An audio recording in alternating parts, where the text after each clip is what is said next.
Hello and welcome. I'm Crimpy, and welcome to the show where everything is a little bit fishy, including some of the guests.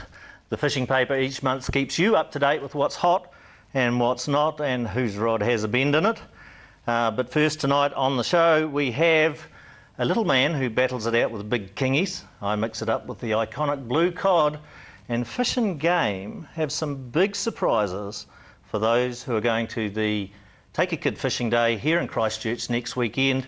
So let's go to my guests in the shed tonight. First up we have from Hamils, we have Lynsey Barnes. Good morning, Lynsey. Good evening, Lynsey. Nice to have you here. Yep, thank you. And a keen Canterbury angler and fisherman extraordinaire, Simon Little. Nice to have you along. Good to see you, Crimpy. And the lovely Emily Arthur from Fish and Game. Hi. Hi, pleased to be here, thank you. Well, it's nice to have you all here. Now, the topic tonight, we have a panel discussion every week. The topic tonight is superstitions. Nautically speaking, there are more superstitions involved with the sea than any other aspect of our lives. Can you guys think of any particular superstitions that you might know of? The banana one's obviously one's been around for a long time. Never take a banana on a boat. Don't take bananas on the boat, no. Do you know the origin of that, where it came from?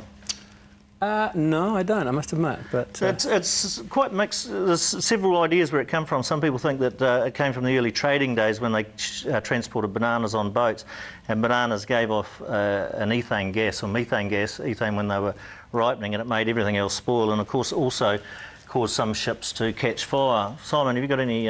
Only the one of changing the name of your boat if it's already named. Already, and what does that do? Bring bad luck? Yeah, I think it does, yes. Yeah, I've never done that. Emily? God, I've never a clue. I can think of the albatross out at sea. Yeah, okay, well, albatrosses were loved by ancient mariners, so that they were a sacred bird that had to be protected. There's one very little known nautical superstition that you may not have heard of, but it's a very important one, and that is that it's really bad luck to come on my show for the first time, come into the shed without bringing a gift. So, guys, have you got any offerings for us? I have a gift Barnesy. for you. Yes, there we are. All right. Every shed needs a battered road sign, but this is in reasonably good condition. Well, indeed, every shed generally does have a road sign, but one called Barnes Street. Isn't that ironic? Fair enough. I will look after that. I'll treat that with absolute respect. And quickly, have we got one from you? I've been tinkering my own shed, Crimpy, and I've come up with a super lure, super trolling lure for yourself. There you go. That will come in handy. In fact, I might use that very shortly. Emily, have you got a gift for me? Yeah, I've got an old battered Fish and Game Ranger hat for you. There you go, just what I need. Is it illegal to pose as a Fish and Game Ranger? Yes, sorry. Okay, earlier in the week we had the opportunity of going out on the water, and I mixed it up with the iconic Blue Cod, so let's see how we got on. Just in the shelter at the top of Stevens Island. Beautiful day, and just doing a bit of bottom bouncing to try and get some cod for tea.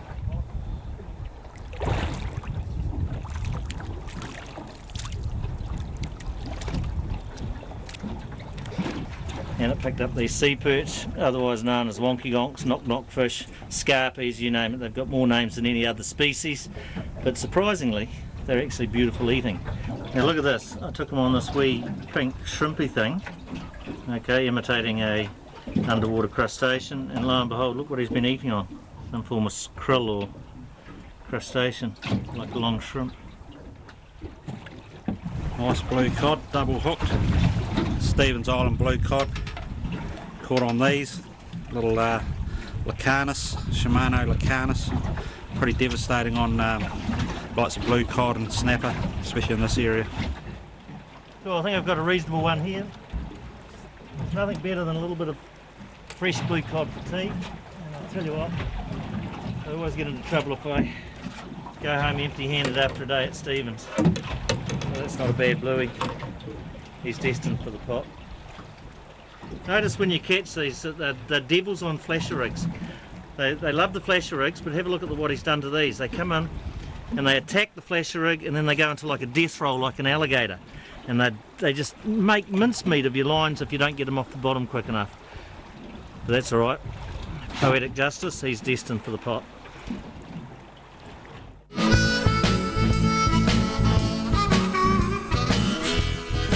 There you go, we break new ground on the very first episode of the Fishing Paper Show. Show us your tackle, and showing us our tackle this week, Lynsey Barnes. Those Lucanus jigs, tell us about those. They're a new innovation. Yeah, they've probably been around for a year or two now. They're designed to fish slowly, so you drop them to the bottom, lift them off the bottom a bit, and they're designed to just give them a slow lift and let them drop, so they flutter along. So okay, so you brought some along to show us. Brought a few along here. Now, they look nothing like that. Anything you'd expect a fish to eat. Are they supposed to resemble something? Probably, I would think probably more squid or something like that, I would say. Okay. Yeah, and it's just they've got a lot of action, so as you lift them, they drop and they flutter, lift and flutter. Very sharp little hooks on them. They have assist hooks, so you can pull it out and you can replace them if they do get bitten off by toothy critters. And the skirts you can replace as well. They come 60, 80, 100 grams, right up to 200. And they basically catch anything? Pretty much, yeah, anything. I mean, especially in the bigger weights. Yeah. I know they're very popular with the guys at home. They're catching everything, they catch you. So you're pretty much guaranteed if you use these. I would think so. Yeah, wherever you cast it, you will catch one here, so we will put it to the test. We'll cast it out there. So and so the action when you're using these, you cast them out and it's just a slow lift. Yep, a slow lift and a drop. Generally, I would probably fish them with braid to get that sensitivity. There's probably a bit much stretch in mono, and generally the rods are a little stiffer too. There are specific Lucanus rods now as well, so which is good. All right. Well, this is so I've been working that out there, and have we caught anything? I'm getting nibbles. Okay, and let's just hey. It's actually, whoa, more effective than I thought. There you have it, the Lucanus soft jigs, slow jigs really work. That is a chocolate roughie. We've got to go to the viewers' vid this week.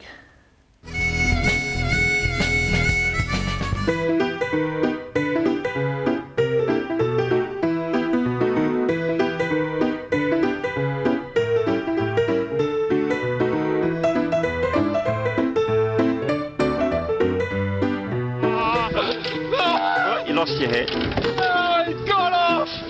That was a bloody good snapper, you bastard!